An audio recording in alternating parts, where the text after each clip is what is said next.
Сайн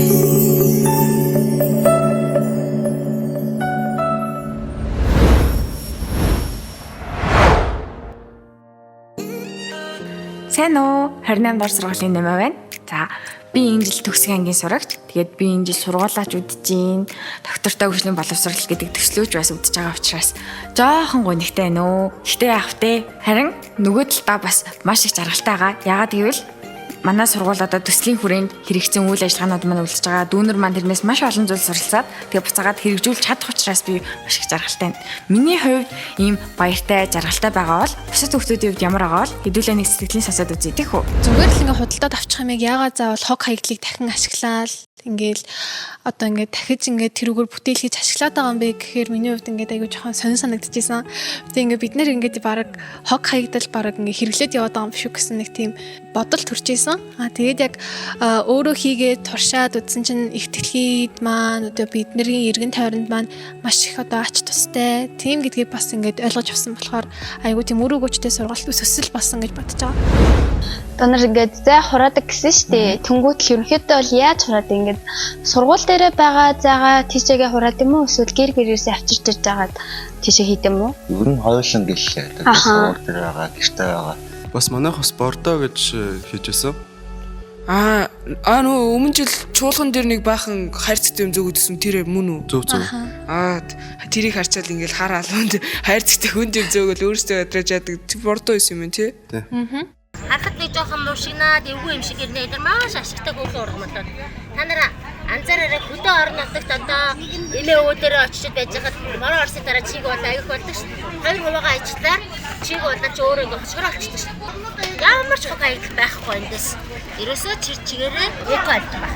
Одоо эко цаас бас гаргаж авч ирсэн. За тэр нь болохоор ингээд яг хэдүүлэн гэх ингээ ашиглаад айгүй их цаас ингээ хаягддаг шүү дээ. Тэднээсийг ингээд жижиглээд бутлаад миксертэй тэгээд нөгөө нэг эко цаас гаргаж авахааргаар тэгээд хийгээд тэгээд нөгөө доктортой хөгжлийн үзэсгэлэнт бас ингээд тавьж ирсэн.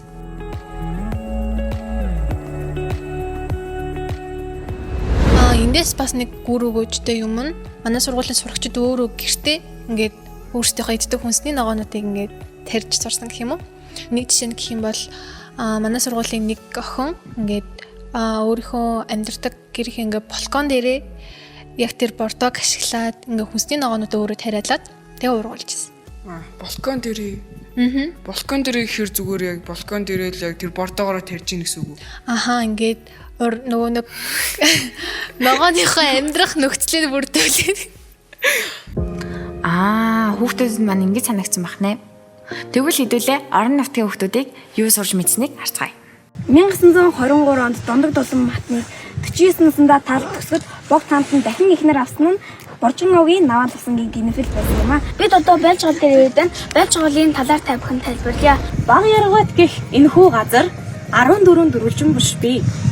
Хинтээ аймгийн хүүхдүүд нутгийнхаа 9 гайхамшигыг англи монгол хэл дээр жуулчдад тайлбарлаа сурчсан байна.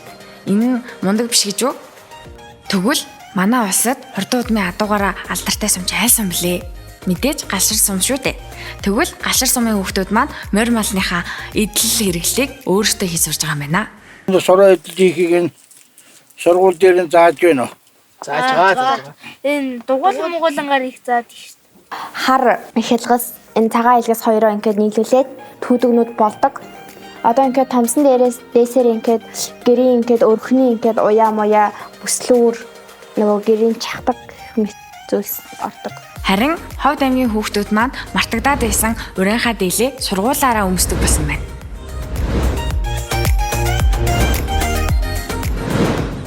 Ингээд манай сургуулийн хүүхдүүд бүр 9 нэвтрүүлэг 2 том баримтад кино гаргасан шүү дээ. Бүр ингээд Улаанбаатар хотоос 1000 гаруй километрийн цаана байдаг хөвсгөлийн нэг юм ганцаарцсан гэх юм уу тийм бэндийн тухай байсан мөн үү? Мөн. Үдийн цай, завсралгаа, хичээл, зодон бүх юмн дээр л адилхан хамт сууж голын мөс идээд байх нь бүр гайхмаар. Ээлжлээд л долоогоод байна. Эцэг эхчүүд юм уу, томчууд дандаа за энэ хүүхэд юм чинь, за энэ жоох юм чинь, энэ юу мэдвэтэй, тэр юу мэдвэтэй гэж дандаа бид нарыг одоо орхиод байдаг. Яг биднээс гол санаа бол хүүхдийг томцоол ойлгоосоо л гэж хүсэж байгаа. дээр нь энэ хоёр ангитай баримт кино бол манай хүүхдүүдийн өөртөө итгэх итгэлийг үнэхээр гайхалтай сайхан болгосон. Энэ кинонд ер нь хүүхдүүдийн оролцоо нь яг юу байсан бэ? Энэ кинон хоёр хэсэгтэй. Эхний хэсгээр нь бол нэг охины тухай гардаг. Тэр санааг бол хүүхдүүд яг бүгд яг өөрсдөөсөө 100% санааг нь бол гаргасан. Танаа сургууль айгу тийм санаачлахтай тэгээ шин нэмийг айгу эргэлхийлж чаддаг тийм санагдлаа. Тэгээд бас баяр хүргэе. Бүгднгээс нь өөр өөр санаа гардаг. Бүгд тэрийг хийх гэж тууштай явдаг. Яг л том хүмүүс шиг бүгд төсөв хариуцаад одоо хийж байгаа ажилдаа за манад ийм хідэн төгрөг хэрэгтэй, тэдэн төгрөг хэрэгтэй гэж төсвөө гаргаад удирдамжаа бичээл явж идэг. Ингээл яриад байвал 30 сургуулаа 30-уулын дэлгэрэнгүй тайлбарламаар санагдаад байна шүү. За одоо сүүлийн ганц.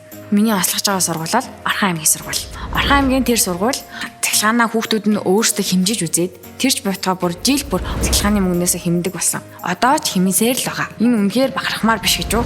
За тэгээд яриад байвал дуусахгүй мэн үү? Ингээд бодоход Булган аймгийн Хялганд тусландаа очсон нь л ер нь миний энэ төсөлд оролцох хавцад хамгийн тод үлсэн дурсамжийн нэг юм байна. Яагаад гэж үү? Яагаад гэвэл бүх аймгийн найзуудтайгаа танилцаад очоод хөгжилтэй мөвч бүрийг өнгөрөөсөн. Дээрээс нь бид нэр туршлага солилцсон учраас хамгийн тодорсон болж олж үлдсэн юм байна. Би хамтдаа